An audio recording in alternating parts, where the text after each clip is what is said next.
I'm Chateau, and this is Three Chords and the Truth, a podcast that explores the connection between God and good music.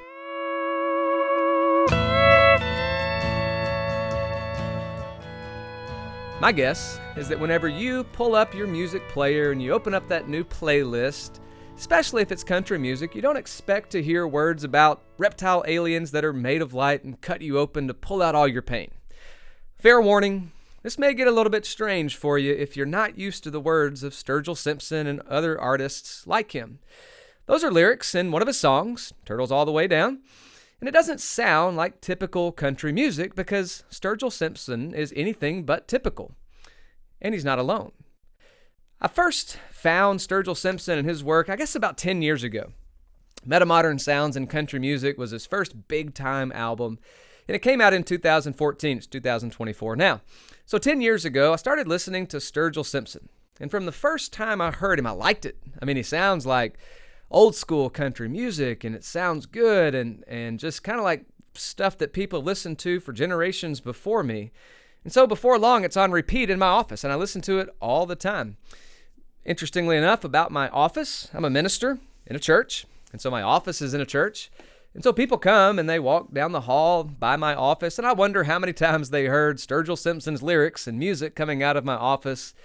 And it's just, I don't know, it may be explicit enough and out there and strange enough that maybe they started to question their minister a little bit. I don't know. They never told me. But the music played on. It sounded good. I liked the way that it sounds. And for a while, that was the extent of it. But there was a time, and this is probably 5-6 years ago, where I really started to think about the ways in which the story of Christianity intersects with the stories of our world, and how Christian scripture dives into the stories that make up our lives, and sometimes the stories that are dangerously absent from our lives. There have been a lot of folks who have influenced my thinking along the way and shaped the way that I think about some of these things. There's a growing list, even really in the last couple of years, a growing list of writers and authors and thinkers who have really opened my mind and challenged my thinking in some of these areas. I'm not going to mention all of them in this, but I will probably make a list in the show notes. But a couple that really come to my mind are a book called The Air We Breathe that was written by Glen, Scrivener, I think in 2022. And the big focus of that book is how the story of Jesus and the story of Christianity really makes sense of all the other stories in life.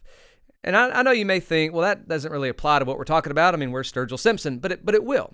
Scrivener talks about how even ideals that don't seem all that Christian in 2023, 2024, like the idea of progress or truth or science, it's just big picture ideas like that. They don't seem very Christian, but Scrivener makes the point that they all kind of are the fruit of Christianity.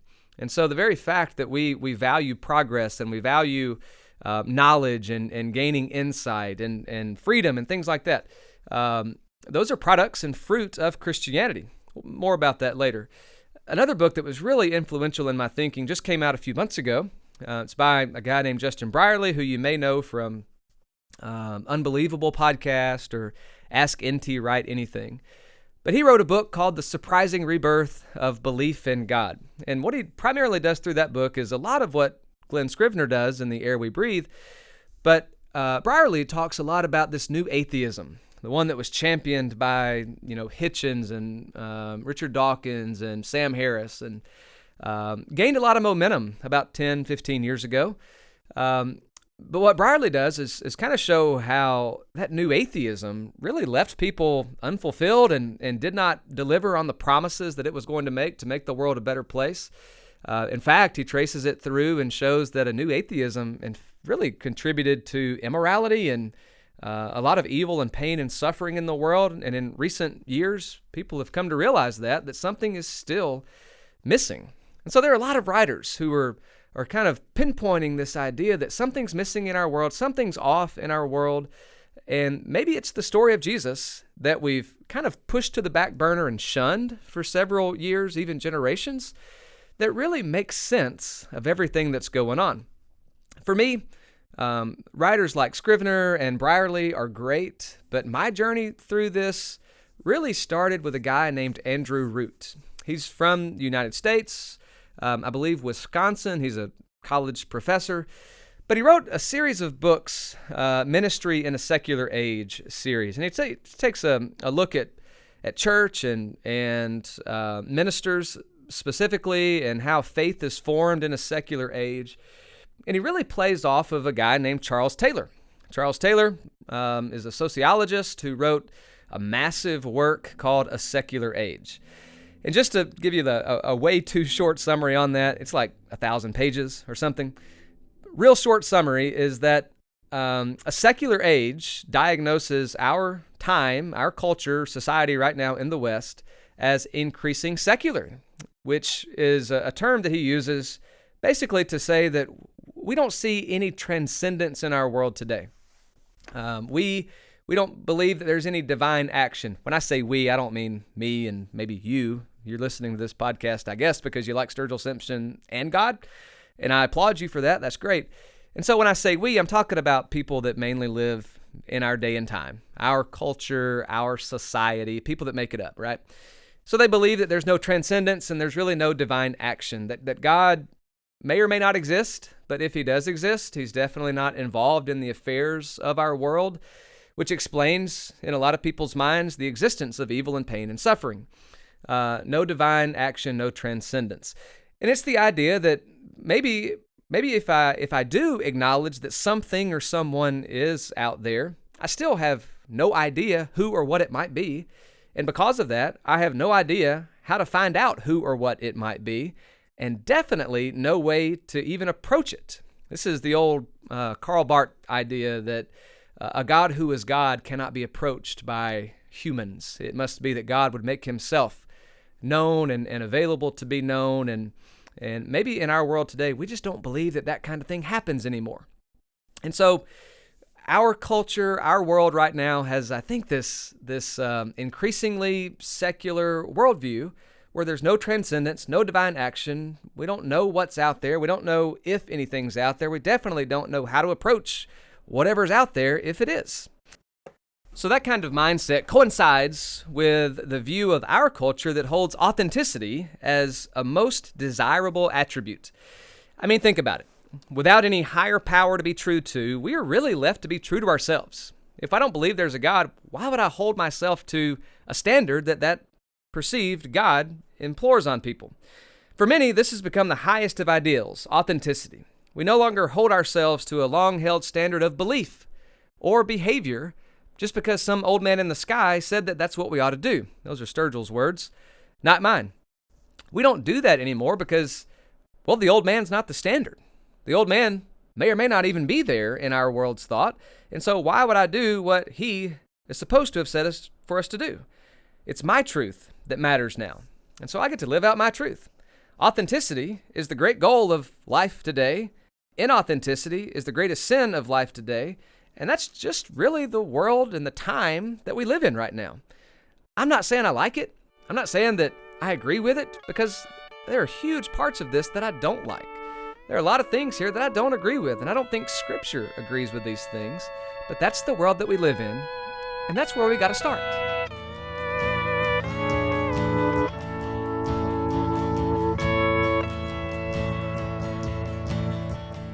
This project is, well, I don't know where this is going to go, being honest with you, but I do think it's going to have a lot more to say about the relationship of our secular age and this great striving for authenticity, all right? I think that's where we are. This intersection, our secular age, striving for authenticity, questioning transcendence and divine action, this intersection is where more and more artists like Sturgill Simpson are showing up with songs that dive really, really deep beneath the surface. I mean, there are folks out there who every day in their music are questioning transcendence. Is there anything out there? If so, can we approach whatever that may be? And if something is out there, why in the world is the world like it is today? Big questions. They're asking all sorts of big questions like that through the music. They're recognizing, sometimes overtly, sometimes it's a little hidden, but they're recognizing that something's off. They don't really name what it is. I'm not sure that they would be able to name what it is, but they're honestly seeking what is true in life, honestly looking for what is good. What kind of goodness can we promote in life? what's beautiful in life. Those are the drives behind the music. And it seems like maybe they're grasping for, what they hope exists, but maybe not even actually realizing that they have it. Take Sturgill, for example. Now we're gonna dive into his story a little bit in later episodes, but let me give you the long story short here. Sturgill had the kind of upbringing that uniquely equips him to sing the kinds of songs that he sings. His dad was an undercover narcotics officer in the hills of eastern Kentucky.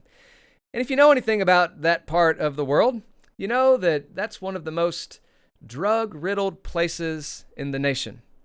And so Sturgill's dad is this cop who's trying to put in jail people with drug addictions in one of the most drug-riddled places on the planet. So Sturgill moves around a bit, bounces around a little bit during his childhood. When that's your dad's job, you can understand why you've got to avoid that danger. And so looking back on that in some early interviews, Sturgill calls his childhood tumultuous. But I know it was painful. I know it wasn't probably what he wanted as a kid, but it did lead to some great music. It contributed to his experimentations, both with music and, unfortunately, with substances. But without either of those, I don't think Sturgill becomes the Sturgill that he is today. I don't think he makes the music that he makes today that dominates our playlists if he doesn't have that kind of upbringing. He's barely a high school graduate.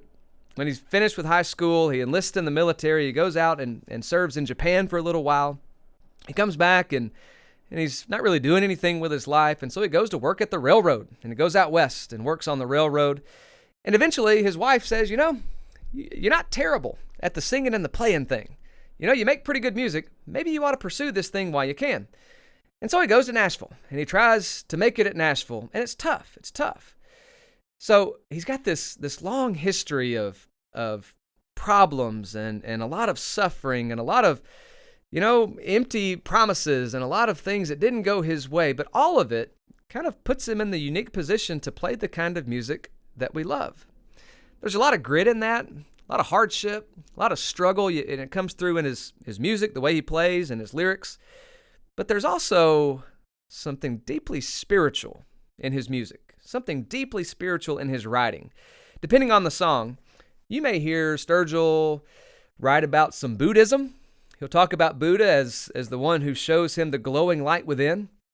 He'll talk about Jesus, talks about how he met Jesus in the flames one time, the struggles and the problems in life. That's good. You'll hear him talk about some mysticism and how he's questioning transcendence and what's out there, if anything, and how do you find out what's out there. You'll hear him question the very fabric of the universe, and he'll talk about, what's materially out there. What do we have in this universe? At times, he's a religious leader. At times, he can't stand organized religion. At some point, he's a shaman. Other times, he's a prophet that's speaking out against the injustices of our world today. He spends time talking about some quantum physics and some string theory and other kinds of math, the possibility of a multiverse. And along the way, he's making great country music. It sounds old school, but when you listen to the words, it's not old school at all. It's why so many people listen to his music and they like the sound and they start to listen to the words, and people who can't stand what country music has become love what Sturgill and artists like him are doing right now.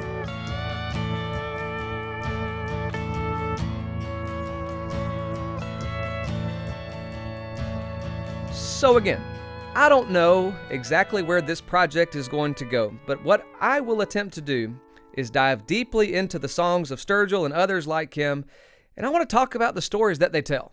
They're songwriters, they're great songwriters. They tell stories about the secular world, and there's some great songs in there, but my interests are in the transcendence songs, the songs where they really question what's going on in the world. And so I want us to talk about the questions that they ask, the questions that they probe for, and many of the questions that they leave unanswered. But let me be clear, and I'll go ahead and spoil this for you. Although they may not include it in their songs, I will contend that the answer to their questions, the conclusion of the stories that they weave together, that will be found in Jesus. Reading between the lines of the songs, the highest ideal that they have is love. They value caring for one another. These songs talk so much about supporting one another and relying on one another, and how we can show the love to other people and extending grace and mercy to other people. Forgiveness. That's what the music is about. It's what they're searching for. And even though I don't know that they'd be happy that I would suggest this, it's Jesus. He's the mark of love. He's the gracious, merciful example we're talking about. And I want to talk about why through this project. And so, as we attempt to weave together Scripture and these deep song lyrics, I think we should try to enter the mind of the artist and engage the ideas behind the songs. Now, I'm not going to say it's going to be easy. In fact, I'm not a mind reader, and neither are you, but I think we can find something about the mindset behind these lyrics. We can look for what Scripture can affirm or challenge in the writing. I was thinking earlier about Tyler Childers wrote that just an incredible song, Jubilee, where he envisions heaven. And I want to think about, in a song like that, what does Scripture affirm about that? He has this idea, one of the lyrics in that song is that Jesus is not a blue-eyed man. Is that okay with us? Like, is that something that we've ever thought about? Does Scripture affirm that or challenge that? He's got this picture of heaven where everybody's getting along and we're all just wondering why in the world we were fighting so much. Can Scripture affirm that? Can we challenge things in that from Scripture? I want to do that. I want us to highlight where the view from the song borrows from or builds on whatever we find in Scripture. Some of that's going to be very overt. Some of it's going to be hidden. You know, for one that's overt, Sturgill's got this Voices song where he talks about voices that have lied to him and things like that. But he uses a descriptor in that song, forked-tongue liars. I think we know where that comes from. You don't have to read very far into the Bible to get to Genesis chapter 3 and find out that there's a serpent who tells lies. And Sturgill's playing off of that.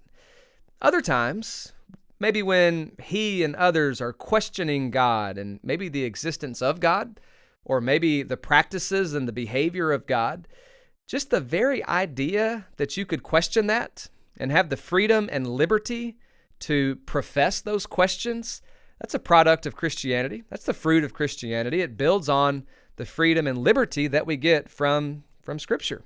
And so I want to highlight that. I want to explore. I'd like for us to think about how the stories of Scripture can address the experiences of these guys. Some of them are tough experiences. How does Scripture address that? And maybe the observations they have about those experiences. Some of those observations are pretty dark at times. What would Scripture say to that? And maybe we talk about the protests that they develop that underlie these songs. And a big question that I think that will hinge on is this one.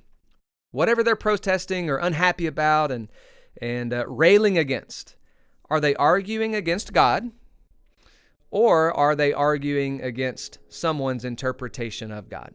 Are they arguing against God, or are they arguing against how somebody who professes to follow God is living their life?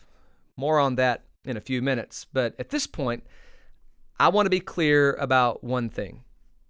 Whatever conclusions or ideas I set forth or somebody else sets forth in this project, these are my conclusions or somebody else's conclusions.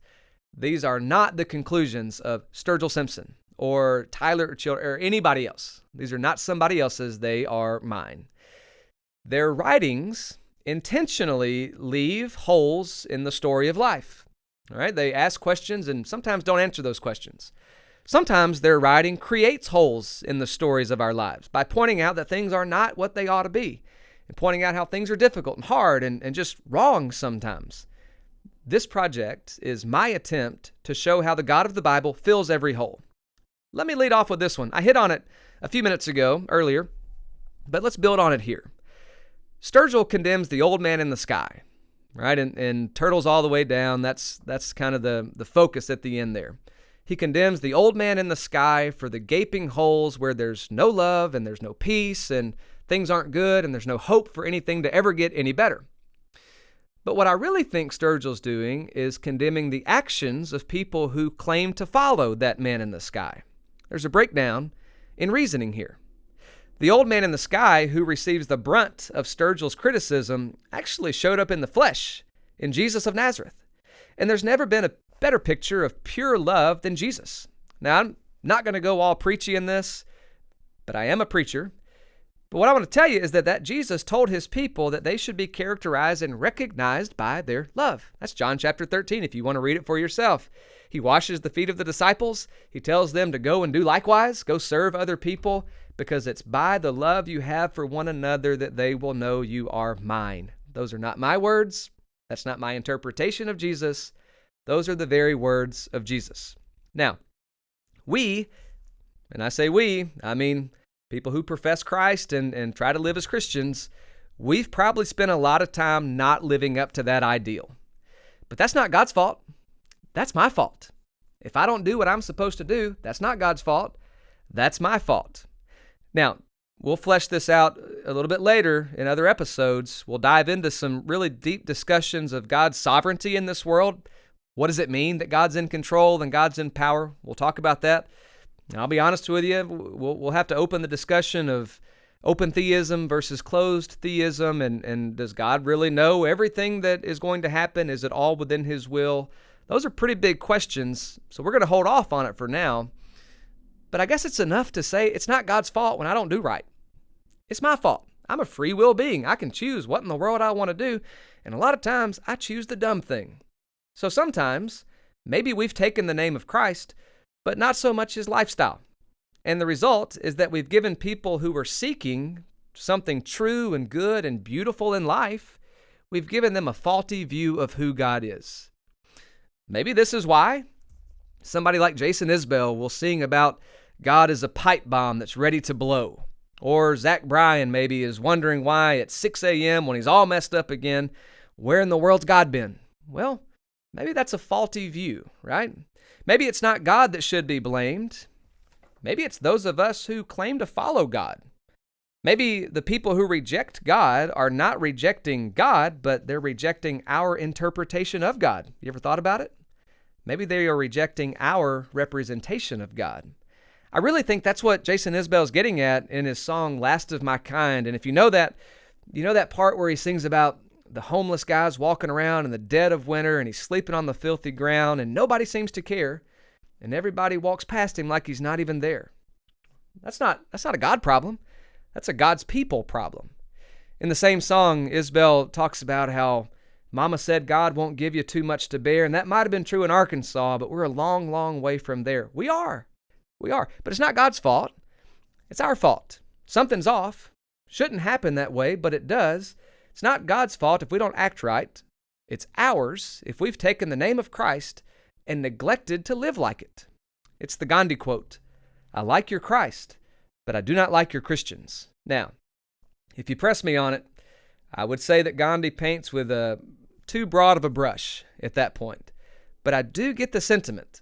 Sometimes Christians like me don't act like Jesus. That's a shame. God is love, and we know love by looking at Jesus, and we are supposed to live that kind of love out in our life. That's basic Christianity 101. That's also the transcending ideal that Sturgill's looking for. It's what Tyler Childers hopes for as he pictures a heaven in which we all get along and we wonder, what in the world were we fighting about this whole time?